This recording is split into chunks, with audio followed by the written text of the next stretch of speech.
안녕하세요. 오늘 인생보험 제가 12번째 스토리 진행을 하게 되었습니다. 네, 저는 평범한 직장인인데 오늘 이준희 설계사님과 함께 궁금했던 사항들 한번 여쭤보려고 오늘 나왔습니다. 설계사님 안녕하세요. 안녕하십니까. 네. 제가 암보험을 어렸을 때부터 몇 개를 들었어요.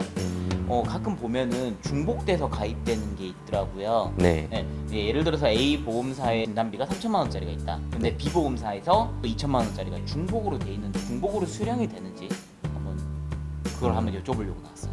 됩니다. 아주 간단하죠. 보험에는 정액 지급되는 정액보험이 있고 비례 보상이 되는 실손 보장보험이 있습니다. 그리고 우리가 알고 있는 실비보험이 있죠. 금액이 명시되어 있는 정액 보장의 경우는 A사에 가입을 하고 B사에 가입을 하고 C사에 가입을 해도 명시되어 있는 모든 금액을 합산해서 다 받을 수가 있습니다. 실비특약과 실손특약이 있는데 의료실비는 실제 손해액을 지급해주는 특약이고 의료실손이 아닌 일반 실손특약은 운전자보험, 배상책임, 화재 벌금 등등 실제 발생된 금액에 대해서 보상을 해주는 내용들이죠. 그래서 여러 가지를 가입하더라도 실제 발생된 금액만 준다. 그래서 이런 것들을 제외한 나머지 정액 지급되는 보장 내용들은 몇 개를 가입하더라도 전체 다 지급이 된다. 그럼 예를 들어서 네. 우리 광고에서 암 진단비 2천만 원, 어떤 거 진단비 2천만 원 이런 것들은 중복해서 보상이 가능하다는 얘기죠. 네. 다만 암보험의 경우는 광고에서 이런 말을 할 때가 있을 거예요. 일반암 진단 5천만 원, 고액암 진단 1억.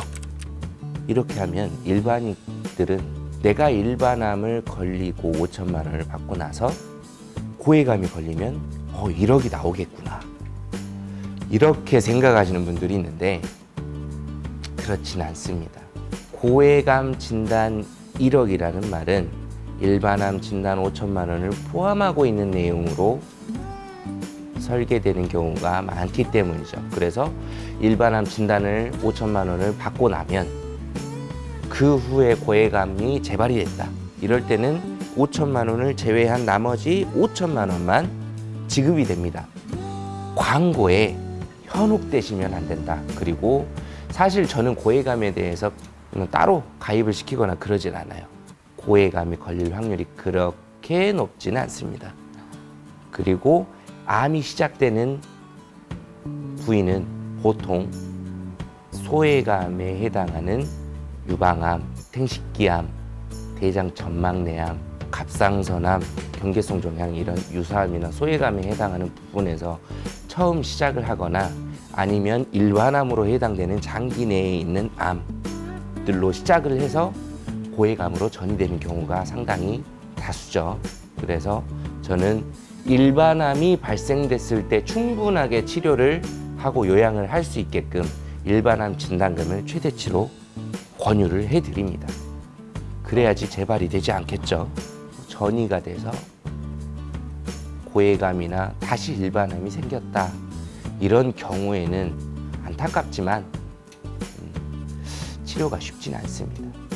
애초에 일반암이 처음 발병했을 때 완벽하게 치료를 하는 것이 가장 큰 목적이 되는 거죠.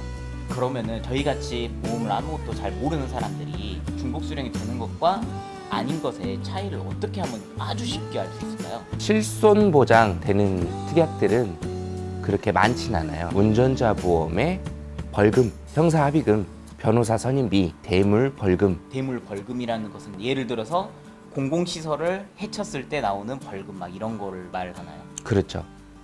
가로수 혹은 가로등, 도로 외부에 설치되어 있는 가드레일, 중앙 분리대 이런 공공시설물들 또는 타인의 시설물들을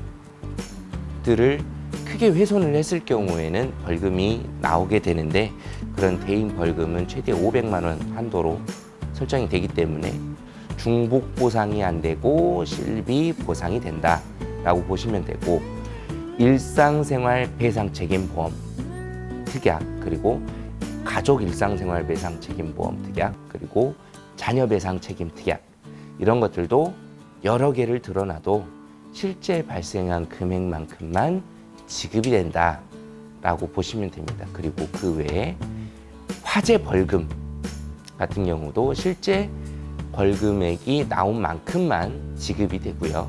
민사소송 법률 비용, 이런 비용들에 대한 부분은 실제 발생된 금액만 주고, 나머지 입원 일당, 그리고 수술비, 뇌출혈, 급성 심근경색, 뇌혈관 진단, 허혈성 심장질환 진단, 5대 기관 수술비 등등등, 후유장애, 사망, 이런 일들이 발생이 되면 이 금액을 드리겠습니다라고 정액 지급으로 표기가 되어 있는 거기 때문에 여러 가지를 가입해도 전체 다 지급받으실 수가 있습니다.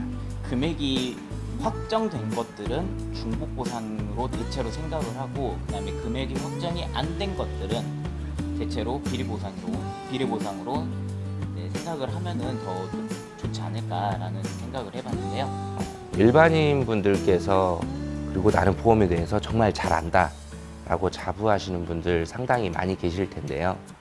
전문가가 아닌 일반인들의 경우는 각 회사의 보장 내용 또는 표기되어 있는 내용들이 각기 다르고, 그 약관에 적혀져 있는 내용들도 다 다르기 때문에 전문가들처럼 디테일하게 알 수는 없죠. 전문가를 통해서 분석을 받아보시는 것이 항상 올바른 판단이다라는 말씀을 드리고 싶습니다.